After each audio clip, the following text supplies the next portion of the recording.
Today we celebrate the life of Saint Jane Frances de Chantal.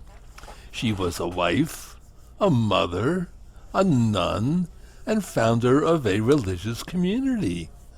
Her mommy died when she was 18 months old, and her father, who was the head of parliament in France, became the main influence on her education. She developed into a woman of beauty and refinement, lively and cheerful in temperament. At the ripe age of 21, she married Baron de Chantal, by whom she had 6 children, 3 of whom died in infancy.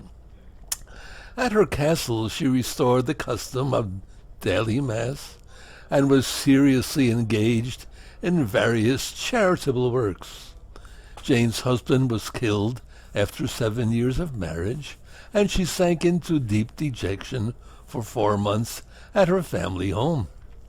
Her father-in-law threatened to disinherit her children if she did not return to his home.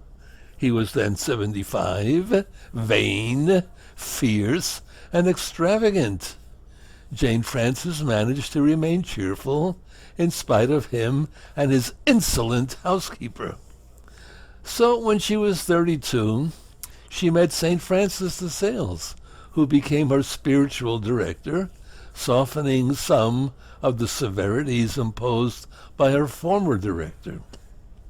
She wanted to become a nun, but he persuaded her to defer this decision, so she took a vow to remain unmarried and to obey her director. After 3 years, Francis told Jane of his plan to found an institute of women that would be a haven for those whose health, age, or other considerations barred them from entering the already established communities. There would be no cloister, and they would be free to undertake spiritual and corporal works of mercy. They were primarily intended to exemplify the virtues of Mary at the Visitation, hence their name. What is it? The Visitation Nuns. Humility and weakness. Meekness, not weakness. The usual opposition to women in active ministry arose, and St. Francis de Sales was obliged to make it a cloistered community, following the rule of St. Augustine. Francis wrote his famous treatise on the love of God for them. The congregation, consisting of 3 women, began when Jane Frances was 45. She underwent great sufferings. Frances de Sales died. Her son was killed. A plague ravaged France. Her daughter-in-law and son-in-law died. She encouraged the local authorities to make great efforts for the victims of the plague, and she put all her convent's resources at the disposal of the sick. During part of her religious life, she had to undergo great trials of the spirit, interior anguish, darkness, and spiritual dryness. She died while on a visitation of convents of the community. There you go.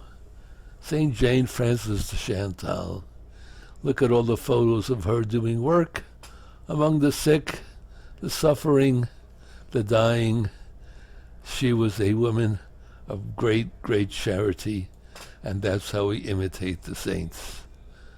St. Jane Frances de Chantal, pray for us.